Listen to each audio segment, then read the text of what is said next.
Welcome back to Figuring Out Fertility, a expert web series brought to you by Fertility Matters Canada. My name is Carolyn Dubé. I am the executive director with Fertility Matters Canada, and I am here with my good friend, both professionally and now personally, Dara Roth Edney, who is a reproductive counselor at Informed Fertility. And we're going to talk today about the importance of your mental health on a fertility journey. No matter if you are just getting a diagnosis, you are considering using fertility care or third party reproduction for your family building journey, or if you are years into a potential fertility journey. I think it's such an important piece of the conversation. And I'm really excited, Dara, for us to dig in. So people can really understand what the mental health impact of a fertility journey is and how people like you, reproductive counselors or mental health specialists, can help people navigate this outside of the fertility clinic walls. Thank you so much. As always, it's really wonderful to speak to you and to be able to give this time and this space to obviously a topic that is so near and dear to my heart personally and professionally. So I think that as everybody I think would agree that there's a lot of stigma around mental illness and around people who are struggling with their mental health. And there's often a lot of stigma around infertility and infertility diagnoses and miscarriage, reproductive loss. And so when you put those two things together, it can really create a very vulnerable situation where people really could benefit from help potentially, but aren't really sure when and how to access it. Mm. And so I think being able to have this opportunity to talk about, at what points along the way might it be beneficial to access therapeutic supports? What are some of the supports that a specialized counselor such as myself, who works in the field of fertility and infertility, what are some of the things that we could offer you that perhaps somebody who works outside of the field who is very skilled at counseling might not be able to offer, particular to what you're going through in this way, and how really counseling can help through this journey at different points. So I'm really pleased to be able to talk about that, and hopefully it will give people some sense and some idea of how and where to access the supports before it gets to a point of crisis for them. Amazing. So let's start really at what I think is really important for people to understand is that a diagnosis of infertility is incredibly impactful on your mental health. And there's a ton of research on that. Correct. Let's talk about that a bit so that people can I hope, feel validated in how they're feeling, the isolation, the depression, the anxiety, the anger, all of the things. Let's talk a little bit about what this actually could look like for someone. Absolutely. So I think in terms of the research that's out there, you're absolutely right. There's a study out of Harvard from many years ago that shows that people, women in particular, who go through ongoing infertility or reproductive loss, have similar rates of depression and anxiety as people diagnosed with cancer, HIV, and heart disease. This is a big deal.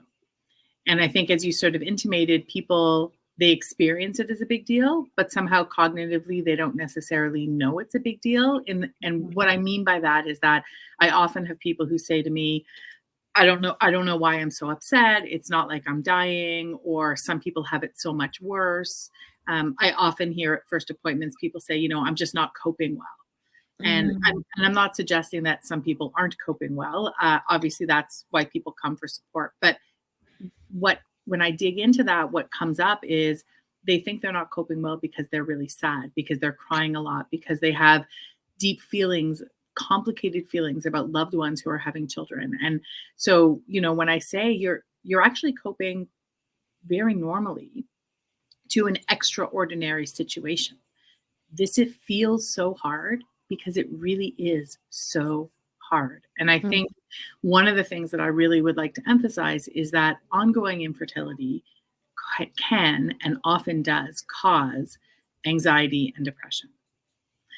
I want to really emphasize that it goes that way, that anxiety and depression, infertility does not cause. I mean, sorry, I'm like messing up my words now. Infertility is not caused by your mood.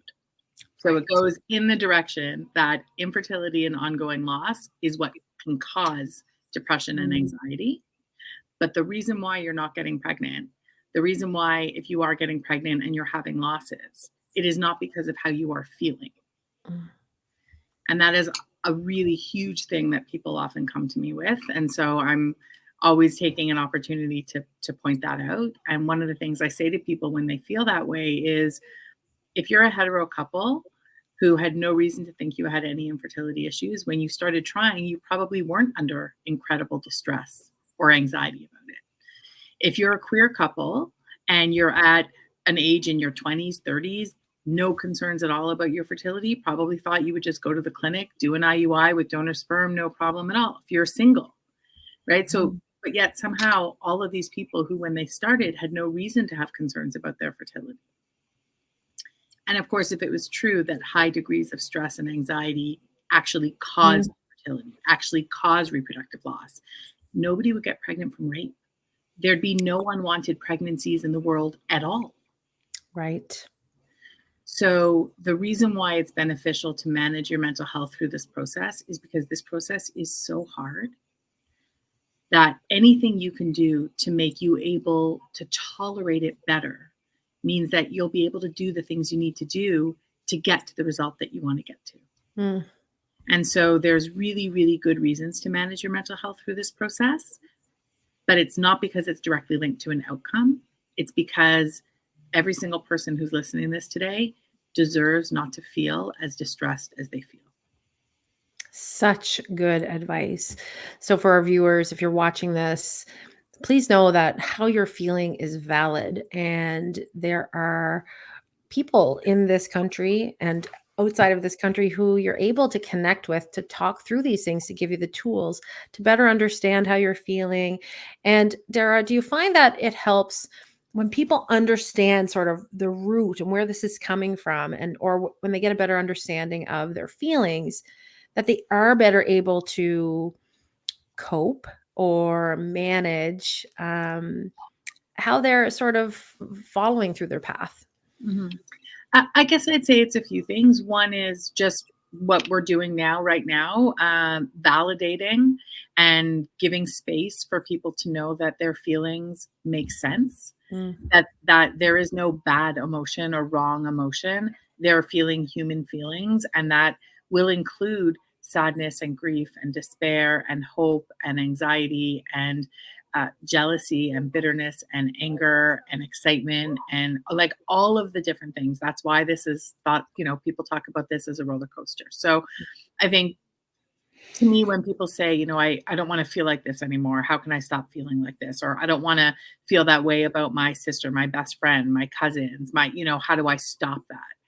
And ironically, the first thing I say is the first thing you need to do is just try and make some peace with how you're feeling, not blaming yourself, taking a moment to say, okay, this is how I'm feeling right now.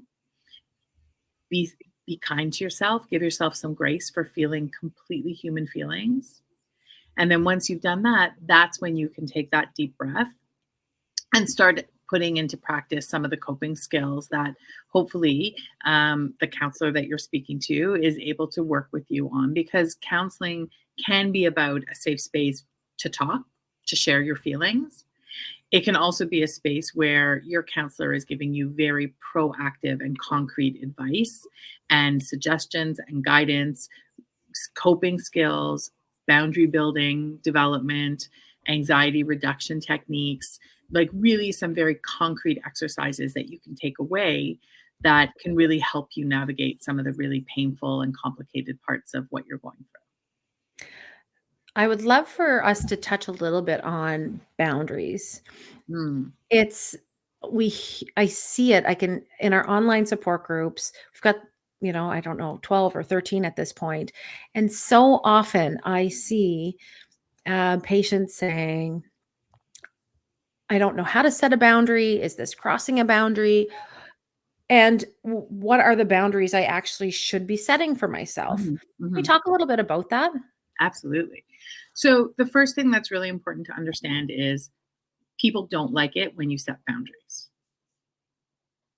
So the idea that you can set a boundary, protect yourself, and not have anybody around you who's impacted by that boundary be upset or distressed or angry or annoyed, that's not possible.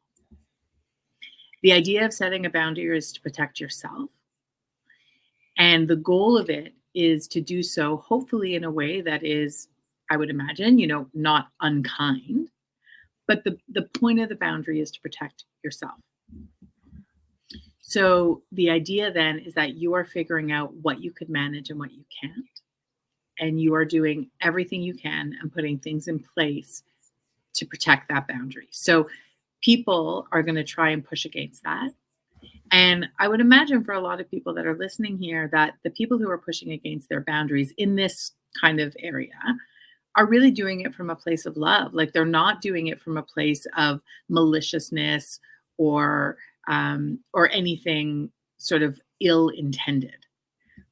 But that actually doesn't matter, right? If you feel like you can't go to your best friend's baby shower and people in your life are telling you why you should be able to go, it doesn't really matter why they're pushing against that boundary. Only you know what you're able to manage, and you have a responsibility to take care of yourself. Because this is harder than most people out there know and understand. And ultimately, if you're lucky, you'll have some people in your life who do kind of get it, who maybe don't get it, but are still able to just innately respect your boundaries, but actually often no. Often people don't understand. I talk a lot and I run a few support groups. They're listed on your site. And one of the things that comes up a lot is the idea of compassion fatigue from friends and family, right? So if you had a miscarriage 6 months ago, a year ago, that's no longer new information for the people who love you. They are used to it because it didn't impact them directly. If you've been trying to conceive for 1, 2, 3, 5, 6, 10 years, every month it actually might get harder for you, but it actually gets easier for people around you because from their perspective, nothing is changing. So they're not having to get used to, they're not getting their period every month. They're not getting negative results from a fertility clinic every month. Like nothing has changed for them. So their ability to be compassionate about what you're going through, it really does start to dim. And there's this feeling of like that's still that sad for you. Yeah. So if you're lucky, people can understand, but people don't need to understand you to support you. People just need to support you. So the way they can do that is by you setting a boundary, being clear about your boundary. And even if they don't understand, and even if they push back against it, that you stick to that boundary. And that is really hard to do. Yeah. And like you said, the people in your life most often are not pushing these boundaries because there's ill intent. It's because they love you and they think that their advice will help you get out of the house more, or make you feel happier. So for the people watching, because I really know that there will be people watching this, whether it's live or on the replay, how do our loved ones support us through a fertility journey? So if you're supporting someone, your sister or a mom or a colleague, what are some things you can do to help the people that you love and care about through their fertility journey? I would say one of the things that you could do is educate yourself.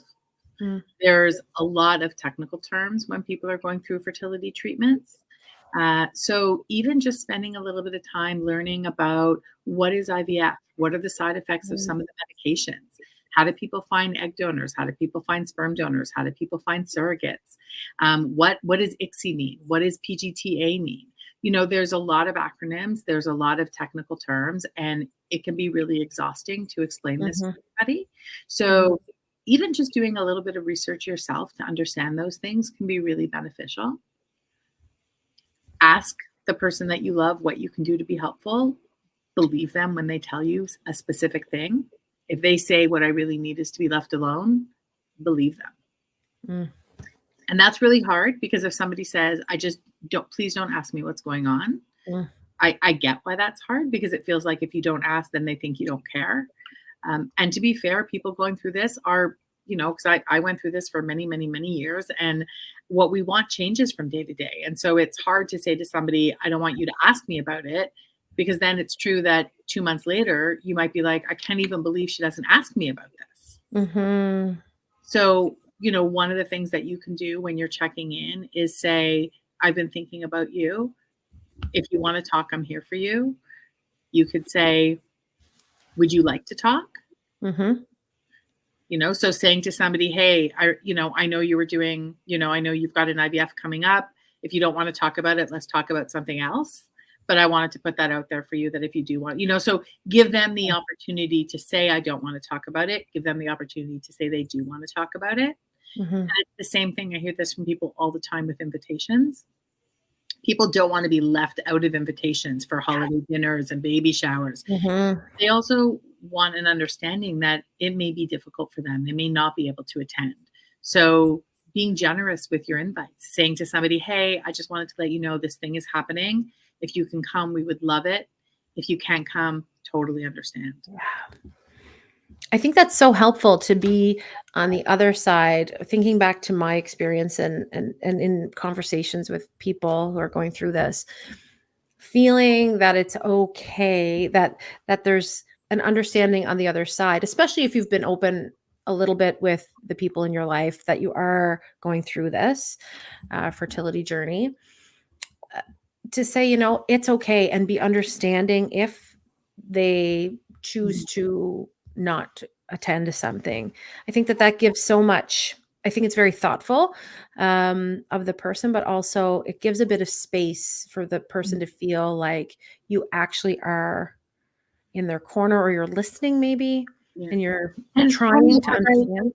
I don't want to suggest that that's not hard for other people. I mean, the truth is that typically people are struggling to have children when people in their life are having children. Yeah. So for your best friend or your sibling or your close cousin, like for them to support you and to give you what you need means they don't get what they need from you. Mm-hmm. And that's also hard. And so it's not that there's a good guy and a bad guy here. I think sometimes there's a real use to being able to even acknowledge to this other person, look, like I wish I could be the friend that you deserve right now with your first pregnancy or with you struggling with 3 kids at home. You deserve to have somebody who is open to hearing about how hard it is for you. I'm just not that person. Mm-hmm. And so right now, it isn't just that you don't understand me. I don't understand you. Like we both cannot be there for each other the way that we would like to. And sometimes those conversations don't go well and people let you down. That happens all the time. Mm-hmm. It also could happen where having that honest conversation to say, like, you deserve to have happy people at your baby shower. You deserve to have people, you deserve to have your best friend help babysit for you. Like you deserve all of those things.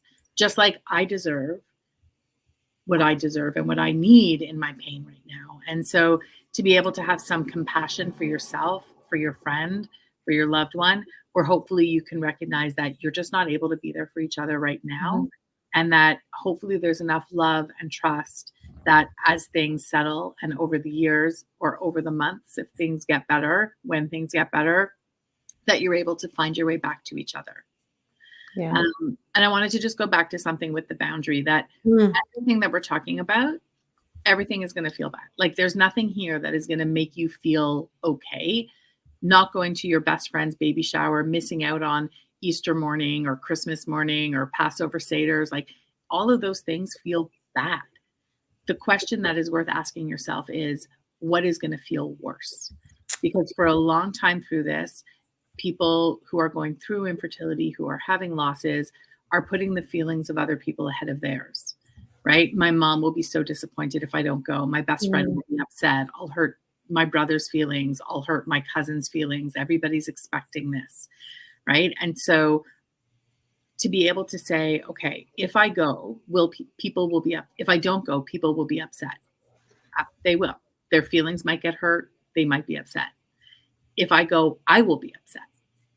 So the balance there, which will change depending on the event and depending on how you're doing, is what will upset you more. Mm-hmm. Letting down people, not being there for an event you want to go to, or being at an event that is causing you deep distress. So this isn't about which one is going to make you happy in some Pollyanna, happy.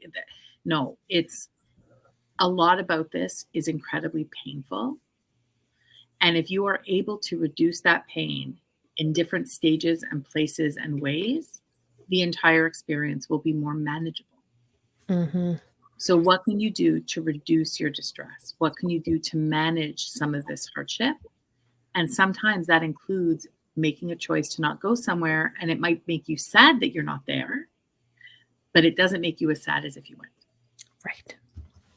That's such good perspective, and likely will change from day to day or week to week or month to month as you navigate this. Thank you for addressing that. I think it's such an important consideration. And for viewers who are struggling, I hope that these words from Dara are helpful and help you sort of navigate and put these boundaries in place and almost like help you make the decisions you need to make in order to feel better or more supported along the way. Mm-hmm. And I would say to try and remember if you are making choices like that, Mm-hmm. it can be really helpful to try and remember what your goal is. And I know we talked about this a very long time ago, Carolyn. I had we did a thing called Don't Go to the Baby Shower. Yeah. And so, part of what you can do is think about what is it that you would like this other person to know, right? Mm-hmm. Want them to know that you love them, that you support them. That doesn't mean you have to go for an entire baby shower. You can go help set up and then leave. Mm-hmm. You could show up late and then clean up. You could send food. You could send flowers. If your friend has had a baby, or is having a baby, you don't need to go into a store online or in person and look through tiny little baby outfits. You could send them a gift certificate to DoorDash or Uber Eats. Yeah. Right? So really thinking about, what do I want? I want this person to know I love them. I want them to know I am celebrating this joyous time in their life, or that family holidays matter to me. What is a way that you can do that without putting yourself in the line of fire? There are ways you can do that, and it's worth being a bit creative to protect yourself. Amazing. Dara, do you find there's such a stigma associated still with all of the conversations that are happening online and people using their voices and social media having platforms for people to share experiences? There's still a stigma around fertility and infertility and these challenges. Do you find that, and then we've got a stigma with mental health as well. Is that like a double whammy almost for patients? Is that sort of like, do you find that people do have more challenge reaching out for help or connecting with a counselor to get that support? I think absolutely you're right. That for some people, they have pre-existing mental health conditions, depression, anxiety, or those kinds of things, and this exacerbates it. For other people, they've never had a depression or they've never had an anxiety disorder before, and that comes up with this. The same thing with trauma. When we're talking about fertility, regardless of whether the fertility issue rests in the male or the female body, it is the person with eggs, it is the person with ovaries, it is the person with a uterus that is the one going under treatment for the most part, even if there is a male partner there. And we know what the statistics are in terms of women and sexual violence and assault. And so a lot of the people that are going to be going into clinics for treatment have a history of trauma. People have histories of medical trauma. People have needle phobias. And of course, there are people who start off with no existing trauma, no past history of sexual violence or needle phobias or anything like that. And that trauma is developed throughout this process of fertility treatments. So mental health and the impact of mental illness on people as they're going through this is tremendous. Mhm. And people are afraid to talk about that. They're afraid that their clinic will stop allowing them to move forward if they know that they're depressed. They are worried that, I mean, I remember myself sort of feeling, and I did. I saw a therapist once a week for maybe 3 years when I was going through this, and it was incredibly helpful. But I remember before I did start seeing her, a feeling of like, unless she's got a baby in her office, like I don't really like, because for me, I did feel like my feelings were very normal. Mhm. So I guess this is the job that I do. I work in emotions. So I didn't feel like I was over exaggerating or reacting in a way I shouldn't. I felt like, of course, I feel this way. Anybody would feel this way. There's nothing a therapist can say that's going to make me feel better. And unless she can give me a baby, I'm going to continue feeling this way. So, really, what is the point in speaking to her? So, I know a lot of people feel that way. And a lot of people feel that they wouldn't even know where to start in terms of Mhm. talking about it. People are afraid a therapist will judge them. Um, so, there's, I think, a lot of reasons why people are hesitant in terms of getting that help. Lots of people are not comfortable talking about their feelings. Yeah. I guess what I would say is that a lot of us who do this work are not doing psychoanalysis. Yeah. So the counseling work that I do, that a lot of my colleagues do, it's not Freud, lie on a couch, tell us about your childhood. So no doubt childhood stuff comes up because there's nothing like infertility and reproductive loss to bring up things about your own childhood, how you were raised, your own relationship with one of your parents. Like those things do come up. But a lot of the work that I do is a lot of coaching, actually. So it is active. It isn't just me sitting and saying, tell me about how you feel. It is there is some of tell me how you feel. But there's also, okay, now that we've talked about how you feel, what are we going to do about that? Mhm. How can we help make things a bit easier for you? And again, the goal is not how do I make somebody happy? How do I fix somebody? It's how do we make what is possibly the worst thing you've ever gone through in your life and might actually be the worst thing you ever go through in your life. How do we make it so that every day doesn't feel quite as heavy? Yeah. How do we make it so that you are able to make decisions? So counselors who are trained in this, who work in this field, and myself, my associate Blair, we work full time in the field of fertility. We know what options there are. We know what things are out there. So a lot of the work that we do is educational, talking to people about potential next steps, talking to people about options. And so, to anybody who, for example, is interested in coming to speak to a counselor and would like to do so with a partner, but has a partner who's a bit hesitant about talking about feelings, there's a lot of work that we do that isn't necessarily a deep dive into feelings. It's, here are some options. Here's what happens. Here are things work. Here's what IVF feels like. Here's how people look for a surrogate or a donor. Here's what people look for in a surrogate or a donor. Or, so I think sometimes that's a good way of sort of dipping your toe into therapy is from a more coaching perspective Mhm. where we're talking about strategies and we're talking about next steps from a bit more of a concrete way. And then those feelings come through as we go. And other people are really interested in a lot of the feeling stuff. And a good counselor is able to work with all of that stuff. That's such good advice.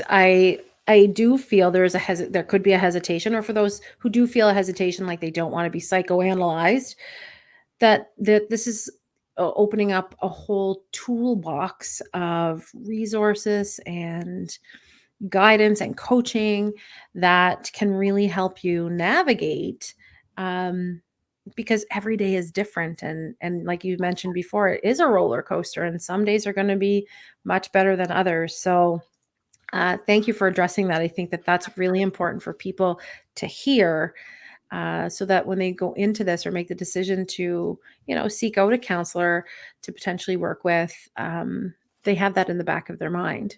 Absolutely. Mhm. And the other piece of it too is that I think instinctively we try and protect the people that we love.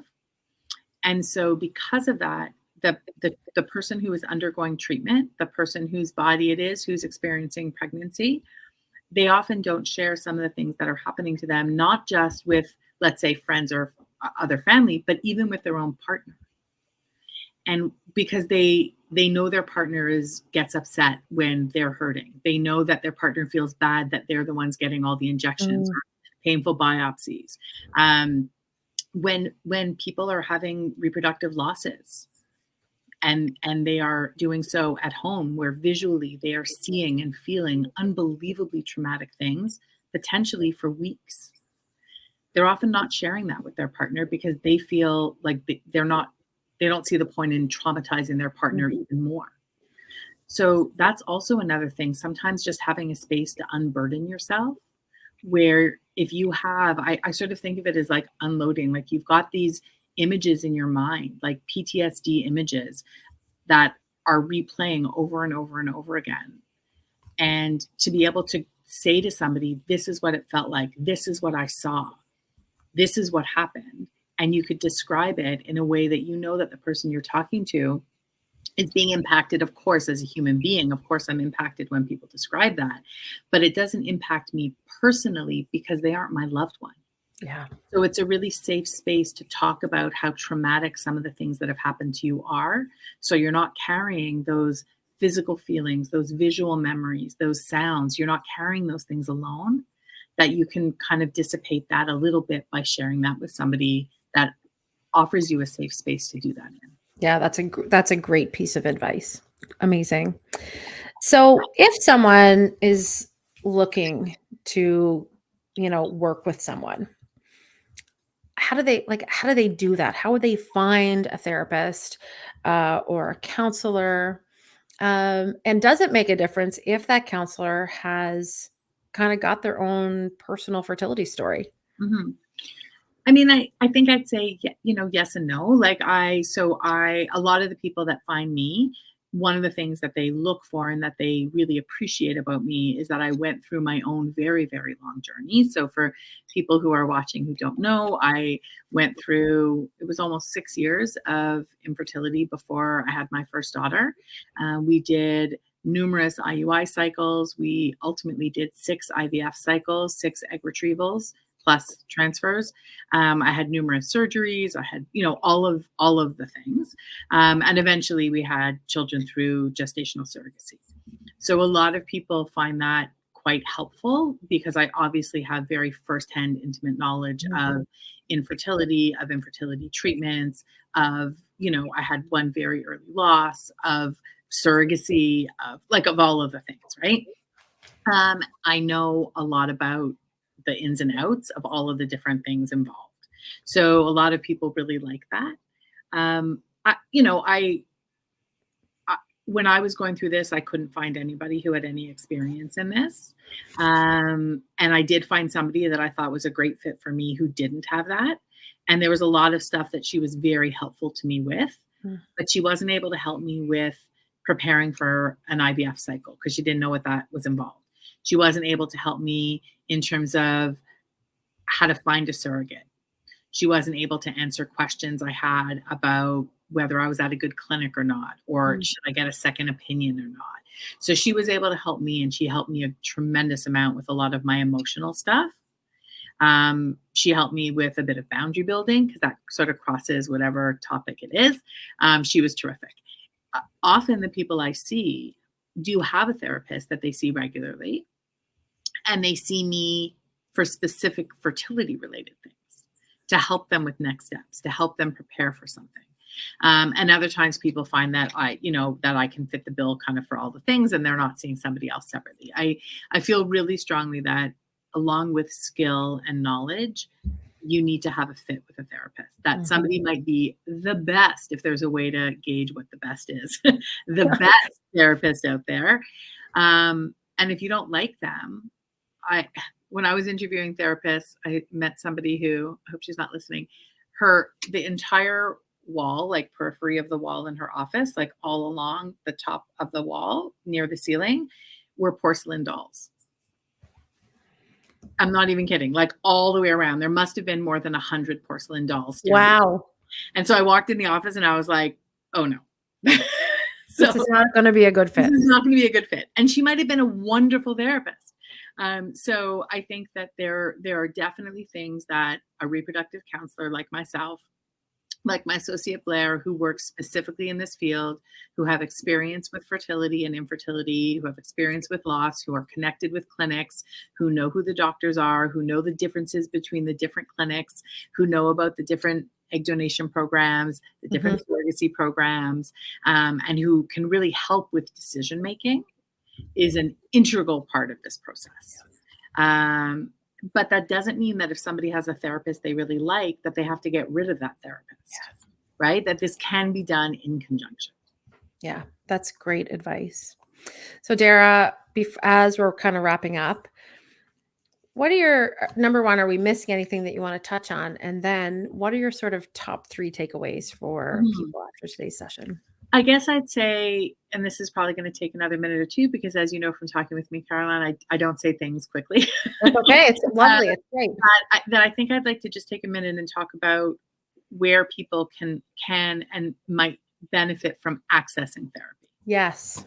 So the first is, for a lot of hetero couples, by the time they get to their clinic, they might already be traumatized. So if people have been trying to conceive for 6 months before they go before they go to a clinic, maybe not.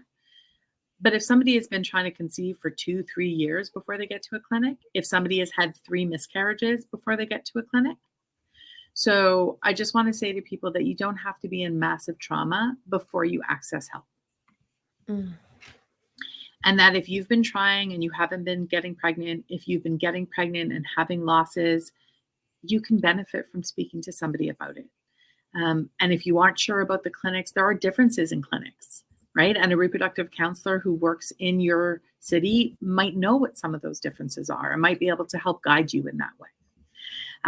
So sometimes it's beneficial, even before you start treatment, to meet with a counselor. Certainly once you're starting treatment, it can be really beneficial. I have people that I meet with after they've had an IVF not work, and partway through the session, they're like, I wish I spoke to you before I did my first IUI. Part of what I do is I help prepare people for what they're going to do. I talk to them about, this is what to expect in an IUI. This is what to expect with an IVF. If they have needle phobias, if they have a pre-existing mental health condition, if they've been sexually assaulted, if they have particular needs that would make them more comfortable or uncomfortable at a clinic, we can help identify that. I can helps people be able to advocate for themselves. So ideally, before you start treatment. And then, of course, if treatment isn't successful, people often, that is when they come to me. People when they're changing tracks. So going from IUI to IVF, going from IVF to donor or surrogate, trying to figure out next steps, trying to figure out if they should stay at the same clinic or switch clinics or get a second opinion. So, all of these are points along the way where it is up to somebody if they want to access support. There are things that you don't know what you don't know. You can't ask questions about things that you don't know about. So one of the benefits of speaking to a reproductive counselor is that we know things that are available at clinics that you might not know about, that we can explain to you and talk to you, that you then bring back to your clinical team and say, hey, I'm 37 years old and I wanted 3 kids. And I'm talking about starting off with IUI, but that's not going to help me with my 3rd kid when I'm 41. And I just spoke to Dara and she suggested I talk to the doctor about batching. What is that? Right? So you don't know to ask things if you don't know. Yeah. So a reproductive counselor can help with that.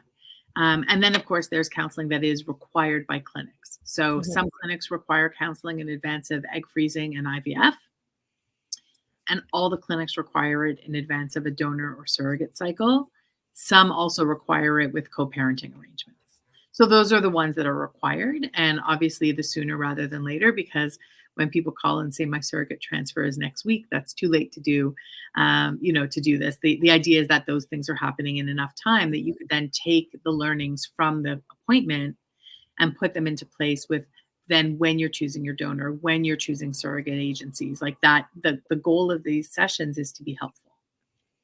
Amazing. That's such great advice to our viewers. We appreciate you being here. Dara, if people want to get in touch with you, if they are interested in working with you, how do they do that? Thank you. So you can reach me. My website, www.informedfertility.ca. I have a friend who always laughs at me that I say www. I guess maybe you don't. That's okay. I guess I could just say informedfertility.ca. So it's so that's the name of my business, and I have an associate, Blair, who works with me, and Blair is also a registered social worker, and she's registered in BC and Alberta and Ontario, and I'm registered in Ontario. And Blair was a surrogate, and I was an intended mom, and so both of us are available for support, and we see people virtually, and Blair has actually seen people in person as well. So Amazing.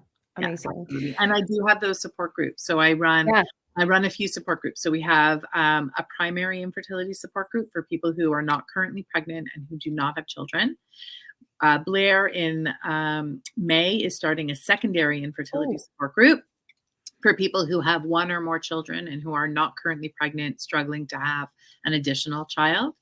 And we're also launching one called they've named themselves, and people are welcome to join it. It's called the Warriors Primary Infertility, and that's for people who have been trying to conceive for a long time, 2-3+ years, and who are considering or who have moved on to donor or surrogate.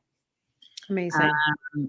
And I feel like, is there another one? I think those are the primary, the secondary, and So we have them listed on our website as well. Those are on your list. Yeah, I'm going to give you the one for the Warriors, which we just got sponsorship for.